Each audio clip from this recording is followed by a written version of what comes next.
Hello students, आज इस class में हम एगेरिकस में सेक्सुअल रिप्रोडक्शन के बारे में पढ़ेंगे।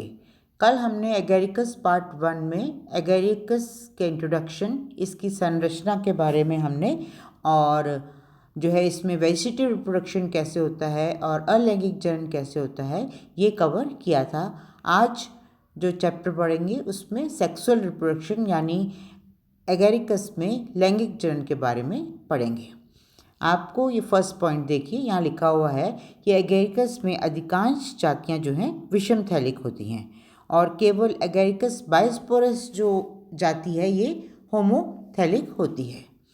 एक इम्पॉर्टेंट लक्षण है कि जनांगों का पूर्ण अभाव होता है, यानी सेक्स ऑर्गन्स इसमें नहीं पाए जाते। ये बेसिडोमाइकोटिना में जो उच्च श्रेणी के कवक आते हैं उनका विशेष लक्षण है कि जनांगों का पूर्ण अभाव होता है। तो जनांगों का जब अभाव होता है तो सेक्सुअल रिप्रोडक्शन कैसे होती है? दो भिन्न प्रभेद के बेसिजो बीजाणु से उत्पन्न होने वाले जो प्राथमिक कवक तंतु हैं वो ही जनांग का कार्य करते हैं और ये प्राथमिक कवक तंतु पॉजिटिव प्रभेद के और नेगेटिव प्रभेद के ये आपस में इनमें सोमेटोगेमी होती है, यानी कायिक युग्मन होता है। तो दो प्राथमिक कवक तंतु अलग अलग प्रभेद के उनमें कायिक युग्मन होता है और द्वितीयक कवक जाल बनता है। इस कवक जाल में फलनपिंड का निर्माण होता है। तो सेक्सुअल रिप्रोडक्शन कैसे होती है? दो अलग अलग प्रभेद के प्राथमिक कवक जाल आपस में संलेत होकर सेक्सुअल रिप्रोडक्शन का कार्य पूरा करते हैं। अब जो है बच्चों कि प्राथमिक कवक तंतु में जहाँ तक हम सेक्सुअल रिप्रोडक्शन की बात करते हैं, प्राथमिक कवक तंतुओं में के बीच कायिक युग्मन जो है वो निम्नलिखित चरणों में होता है। ये आप देखिए 3 चरण लिखे हुए हैं।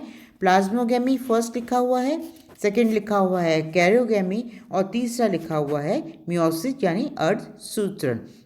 तो बच्चों आप इस डायग्राम में देखिए, फर्स्ट आप मैंने लिखा है प्लाज्मोगेमी। प्लाज्मोगेमी का क्या मीनिंग होता है? प्रोटोप्लास्ट आपस में संलित होता है। इस प्रक्रिया में भिन्न प्रभेद के दो प्राथमिक, आप डायग्राम ए और बी को देखिए, दो प्राथमिक एक केंद्र की कवक तंतु या प्राइमरी कवक तंतु एक दूसरे के संपर्क में आते हैं। ए डायग्राम देखिए, दो कवक तंतु आपस में संपर्क में आए। अब सेकंड डायग्राम बी डायग्राम देखिए, दोनों की आपस बीच की भित्ति जो है वो नष्ट हो जाती है और जो दोनों के केंद्रक जो हैं पास पास आते हैं और जोड़े में रहते हैं। बी डायग्राम देखिए, तो ये जो है डायकरण बन जाता है।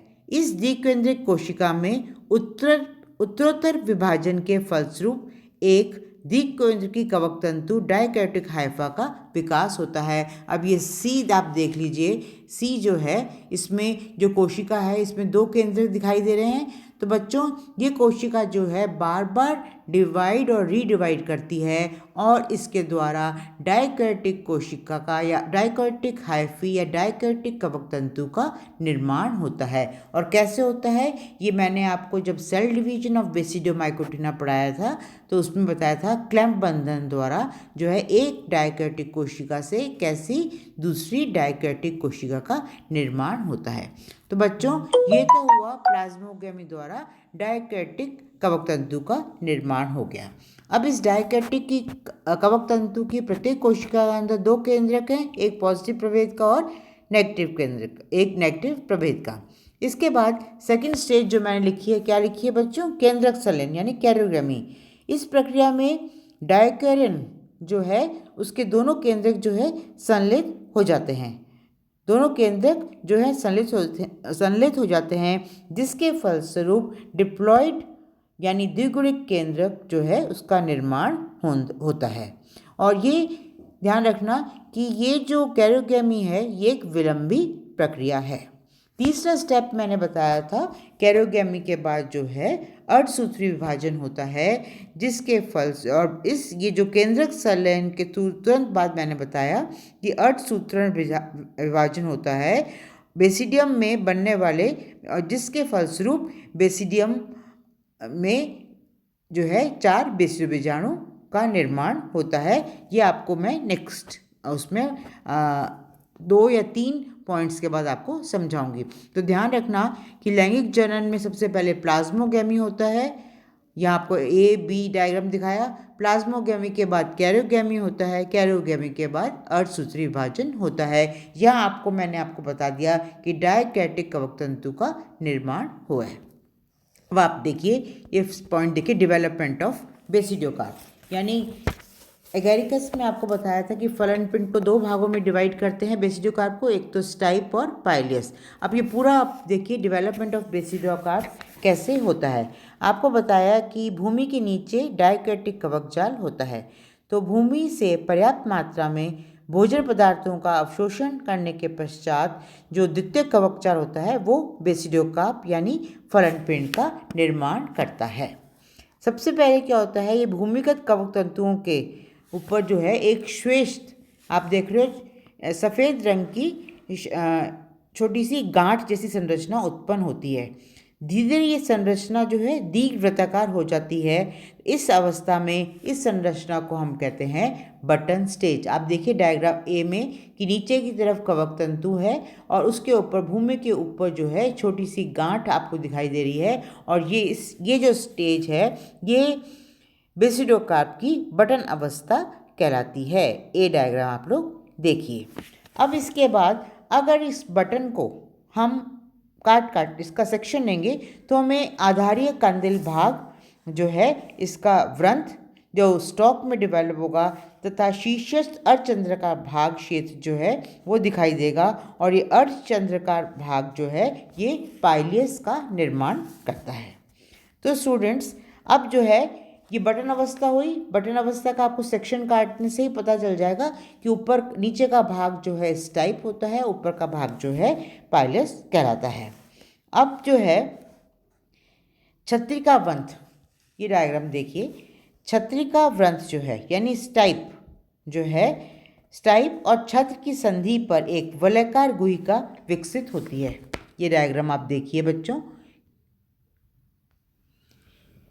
तो छत्रिकावंत एक छत्र की संधि पर आप देखो एक वलयाकार गुहिका विकसित होती है जिसे गिल चैम्बर कहते हैं। आप देखो इधर लिखा हुआ है प्री लैमिनर चैम्बर, ये आगे जाके जो है गिल चैम्बर का निर्माण करेगा।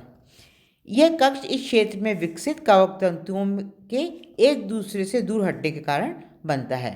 तो ये तो हुआ गिल चैम्बर का निर्माण। गिल कक्ष जिसे गिल चैम्बर कहते हैं कि छत का भीतरी भाग जो है वो अवतल हो जाता है तथा इसमें तीव्र व धीमी गति से विभाजन करने वाली अरीय पट्टियाँ यानी रेडियल बैंड्स जो हैं विकसित होती हैं। तेज गति से विभाजित होने वाली पट्टियाँ जो हैं ये गिल्स कहलाती हैं। अब देखो आपको नीचे जो है गिल्स दिखाई दे रहे हैं और दोनों के बीच में बटन अवस्था में शीर्षस्थ अर्धचंद्राकार छत्र के उपांत जिसे विलम कहते हैं छत्रिका वंश से जुड़े रहते हैं। अब आप डी में देखिए कि ये जो स्टाइप है और पाइलियस है शुरू में जो है पूरी जो ये ढके होते हैं वेलम से, और जब गिल्स जो हैं एक्सपोज हो जाते हैं तो ये वेलम जो है फट के नीचे की तरफ आपको दिखाई दे रहा है। राइट। अब जो है ये तो हुआ डेवलपमेंट ऑफ बेसिडियोकार्प। नेक्स्ट आप देखिए स्ट्रक्चर ऑफ मैच्योर बेसिडियोकार्प। मैं ये आपको पहले बता चुकी हूँ कि परिपक्व जो बेसिडियोकार्प होता है इसमें दो मुख्य भाग होते हैं बच्चों। नीचे का भाग आपको दिखाया हुआ है स्टाइप जिसे छत्रिका वर्ण कहते हैं, ऊपर का जो छत्र है वो पाइलियस कहलाता है। आप देखिए छत्रिका वंश जो स्टाइप है मोटा होता है, मांसल होता है और बेलनकार होता है। ये हल्के गुलाबी अथवा सफ़ेद रंग का होता है। इसके दूरस्थ छोर पर आप देखिए छत्रीनुमा छत्र जिसे पाइलस कहते हैं उसका निर्माण होता है, और इस पाइलस का जो व्यास है 5 से 10 सेंटीमीटर तक होता है। छत्र के ऊपरी सतह पर सफ़ेद हल्की भूरी अथवा पीले रंग की होती है। इसकी भीतरी सतह के नीचे आप देखिए ये लाइन आपको नज़र आ रही हैं, ये 300 से 600 तक गिल्स जो हैं पतली ऊर्ध्व पट्टियाँ लटकी रहती हैं। ये अरीय क्रम में व्यवस्थित रहती हैं। सभी गिलों की लंबाई समान नहीं होती। इनकी सतह पर जो फर्टाइल लेयर होती है उसे हम हाइमीनियम कहते हैं।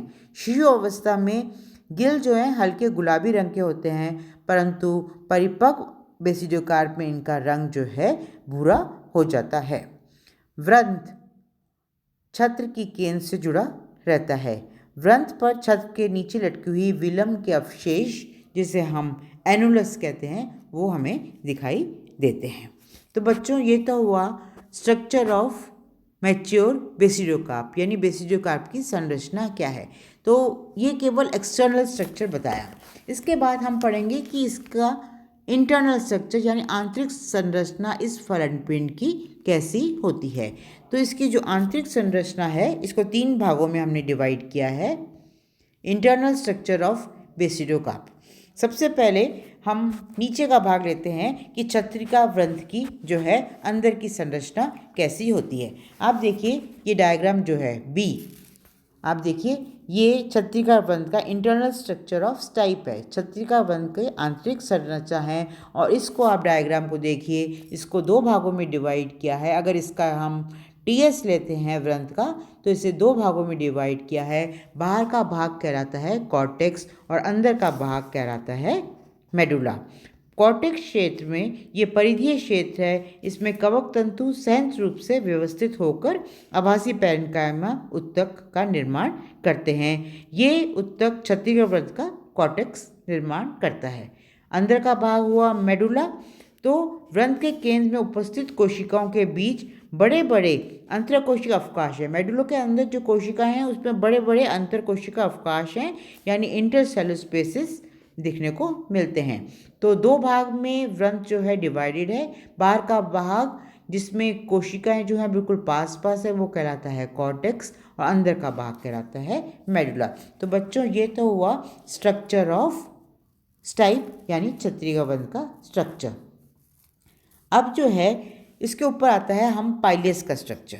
तो पाइलियस यानी जो छत्र है, छत्र की आंतरिक संरचना भी व्रंथ के समान होती है। व्रंथ क्षेत्र से ही कवक तंतु बढ़कर छत्र में प्रवेश करते हैं और चारों ओर फैल जाते हैं। मेनली हमें इसमें पढ़ना है जो कि इम्पॉर्टेंट है कि स्ट्रक्चर ऑफ गिल्स। तीसरा पॉइंट जो है स्ट्रक्चर ऑफ गिल्स, और ये स्ट्रक्चर ऑफ गिल्स बहुत ज़्यादा इम्पॉर्टेंट है और एग्ज़ाम में इसके बारे में क्वेश्चंस भी पूछे जाते हैं। तो ये गिल की आंतरिक संरचना थोड़ी जटिल होती है। इसको हम 3 भागों में डिवाइड करते हैं। एक भाग है, आप देखिए, सबसे पहले ट्रामा। नीचे देखिए स्टूडेंट, से लिखा हुआ है ट्रामा। ट्रामा के बाद जो भाग है हम उसे कहते हैं सब हाइमीनियम, और थर्ड भाग को हम कहते हैं हाइमीनियम। तो बच्चों, गिल्स का जब इंटरनल स्ट्रक्चर पढ़ते हैं आप ध्यान रखना, ट्रामा पहला भाग, उसके बाद सम हाइमीनियम, उसके बाद हाइमीनियम। अब सबसे पहले आप ट्रामा को देखिए बच्चों। ये छत्र क्षेत्र के कवक तंतुओं से निर्मित होता है तथा गिल का केंद्रीय भाग बनाता है। क्या? ट्रामा जो है गिल का केंद्रीय भाग बनाता है। इसमें कवक तंतु जो है सहन तथा अनियमित क्रम में व्यवस्थित रहते हैं। और ध्यान रखिए, ट्रामा में जो कवक तंतु हैं वो बंधे होते हैं यानी स्टेराइल होते हैं। इसके ऊपर आप देखिए, अब जो भाग है सब हाइमीनियम। ट्रामा के दोनों ओर उपस्थित समव्यासित कोशिकाओं के क्षेत्र को हम उपहाइमीनियम कहते हैं। ये भाग ट्रामा के क्षेत्र के कवक तंतुओं की पार्श्व शाखाओं से निर्मित होता है। ट्रामा के समान ये भी जो है बंध्य क्षेत्र है यानी स्टेराइल क्षेत्र है। अब सबसे इम्पॉर्टेंट क्षेत्र आता है स्टूडेंट्स हाइमीनियम। आप देखिए, हाइमीनियम जो है लंबा क्षेत्र है। यह गिल का सबसे बाहरी यानी फर्टाइल परत है। ये उप हाइमीनियम के कवक तंतुओं से निर्मित होती है। इसकी कोशिकाएं सहज रूप से व्यवस्थित होती हैं। आप देखिए, सहज रूप से व्यवस्थित हैं और ये कोशिकाएं जो हैं पेलिसेड टिश्यू यानी खम्भ उत्तक के समान होती हैं। आपको लंबी लंबी कोशिकाएं दिखाई दे रही है। ये कोशिकाएं जो हैं, जो बेलनाकार कोशिकाएं, ये खम्भ उत्तक के समान दिखाई देती हैं। और ये जो कोशिकाएं हैं स्टूडेंट्स, आप देखिए यहाँ लिखा हुआ है, ये कोशिकाएं कहलाती हैं बेसिडिया। एक होगा तो बेसिडियम और एक से अधिक है तो हमने लिखा है यहाँ पर बेसिडियम। ये कोशिकाएं ध्यान रखना, बेसिडियम की जो कोशिकाएं हैं पठहीन होती हैं और ये फर्टाइल कोशिकाएं होती हैं। इन कोशिकाओं के बीच गदाकार बंधे कोशिकाएं होती हैं। इनके बीच बीच में जो है बंधे कोशिकाएं भी होती हैं जिन्हें हम सिस्टिडिया कहते हैं। यहाँ ये नहीं है। तो आप ध्यान रखिए कि जो हाइमीनियम में जो कोशिकाएं होती हैं, ये खम्भ उत्तक के समान जो कोशिकाएं हैं, ये फर्टाइल कोशिकाएं हैं जिन्हें हम बेसिडियम कहते हैं। शिशु बेसिडियम में एक डाइक्योरन अर्थात 2 केंद्रक होते हैं। तो शिशु बेसिडियम के ऊपर आप देखो, बेसिडियम के ऊपर जो है हर एक के ऊपर 4 बेसिडियम बीजाणु बने हुए हैं। तो शिशु बेसिडियम में एक डाइक्योरन होता है, परंतु कुछ समय बाद केंद्रक जो हैं वो संलित होकर डिप्लॉयड केंद्रक का निर्माण करते हैं। तो बच्चों, हाइमेनियम रीजन में ये खम्भ उत्तक हुए बेसिडियम, हर एक बेसिडियम के ऊपर हुआ जो है स्टेरिग्माटा और 4 बेसिडियम बीजाणु जो है प्रेजेंट होते हैं। अब हम आगे बढ़ते हैं बच्चों कि बेसिडियम में बेसिडियम बीजाणु, ये जो डायग्राम है ये आपको शो कर रहा है बेसिडियम एवं बेसिडियम बीजाणु के विकास की अवस्था है। तो स्टूडेंट्स, हमने पढ़ा था कि बेसिडियम के जिस कोशिका के अंदर कैरियोगैमी होती है और जिसके अंदर अर्धसूत्री विभाजन होता है, उसे मैंने बताया था उस कोशिका को हम कहते हैं बेसिडियम मात्र कोशिका। अब ये जो आप देखिए इस कोशिका के अंदर जो है, शुरू में आप F देखिए, इसके अंदर 2 केंद्रक हैं। 2 केंद्रक जो हैं वो आप देखिए इस कोशिका के अंदर, D कोशिका के अंदर 2 केंद्रक हैं। परिपक्व अवस्था में ये दोनों केंद्रक जो है ये संलित होके डिप्लॉयड कोशिका का निर्माण करते हैं। अब ये ई कोशिका के अंदर देखिए आप, डिप्लॉयड केंद्रक उपस्थित है और ये जो लंबी वाली कोशिका ये कहती है बेसिडियम, इसके अंदर डिप्लॉयड केंद्रक जो है उपस्थित है। अब डिप्लॉयड केंद्रक के अंदर जो है अर्धसूत्री विभाजन होता है, जिसके फलस्वरूप बच्चों 4 जो है हैप्लॉयड बीजाणु का निर्माण होता है। और ये जो 4 बीजाणु हैं, इसके अंदर जो है 4 जो हैं उसमें से 2 पॉजिटिव प्रभेद के होते हैं और 2 जो है नेगेटिव प्रभेद के होते हैं। तो अब इस अवस्था में बेसिडियम जो है परिपक्व हो जाते हैं तथा प्रत्येक बेसिडियम के दूरस्थ छोर में आप देख रहे हो 4 प्रांगुल यानी स्टेगमाटा का निर्माण होना शुरू हो गया है तथा प्रत्येक प्रांगुल के शीर्ष पर एक मोती जैसी संरचना विकसित हो जाती है, जिसे हम कहते हैं बेसिडियो बीजाणु इनिशियल। और बेसिडियो बीजाणु इनिशियल जो है ये बेसिडियोस्पोर का निर्माण करती है। अब इसके जस्ट निर्माण से पहले बेसिडियम में एक रिक्तिका का विकास होता है। इसके कारण प्रत्येक बेसिडियो बीजाणु में एक केंद्रक व थोड़ा सा कोशिका द्रव्य प्रवेश कर जाता है। इस प्रकार 4 एक केंद्र की अगुणित बेसिडियो बीजाणु जो है उनका निर्माण होता है। ये आप F डायग्राम देखिए, ये GH डायग्राम देखिए, यहाँ पर 4 बेसिडियो बीजाणु का निर्माण हो गया है। ये स्टेजेस आप देखिए सारी GHI। तो बेसिडियम के ऊपर 4 प्रांगुल के ऊपर 4 बेसिडियो बीजाणु। प्रत्येक बेसिडियो बीजाणु व प्रांगुल की संधि में, अब आप देखिए लास्ट डायग्राम I, प्रत्येक बेसिडियो बीजाणु प्रांगुल की संधि में एक स्थान पर एक छोटा सा उभार, आप देखो उभार दिखाई देता है, जिसे हम कहते हैं, इधर लिखा हुआ है हाइलर अपेंडिक्स। इसके कारण बेसिडियो बीजाणु आप देख रहे हो थोड़ा सा हमें तिरछा यानी ऑब्लिक लगा होता है। किसके ऊपर? स्टेगमाटा के ऊपर। किसकी वजह से? इस हाइलर अपेंडिक्स के ऊपर। अब बेसिडियो बीजाणु का निर्माण हो गया है, इसका होगा डिस्पर्सल यानी प्रकीर्णन। तो एक बेसिडियम के 4 बीजाणुओं का प्रकीर्णन एक साथ न होकर एक के बाद एक क्षणों के अंतराल से होता है और वातावरण की दशाएं अनुकूल होती हैं तो बेसिडियो बीजाणु अंकुरित हो जाते हैं। अंकुरण के समय बीजाणु एक जनन नलिका का निर्माण करते हैं और ये जनन नलिका जो है वृद्धि करके प्राथमिक कवक जाल का निर्माण करती है। और बेसिडियो बीजाणु के प्रभेद के आधार पर एक केंद्र की कवक जाल या तो पॉजिटिव होता है या नेगेटिव होता है और यह कवक जाल पुनः सोमैटोगेमी या कायिक युग्मन द्वारा द्विकेंद्रिक कवक जाल का निर्माण करता है। तो बच्चों, ये तो हुआ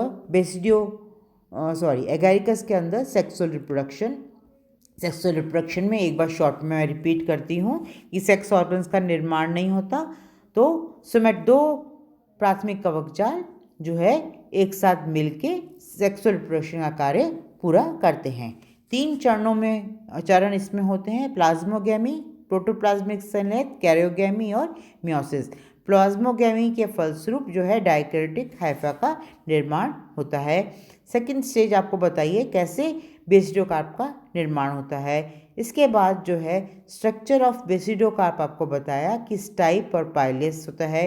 इसके बाद इंटरनल स्ट्रक्चर आपको बताया है कि जो बेसिडोकार्प होता है उस टाइप में, छत्र में और गिल्स में डिवाइडेड होता है।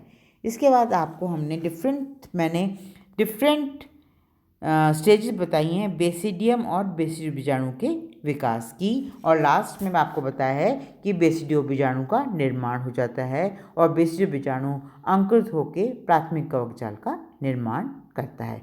तो बच्चों ये तो हो गई लाइफ साइकिल ऑफ एगैरिकस, कंप्लीट हो गई है। Thank you.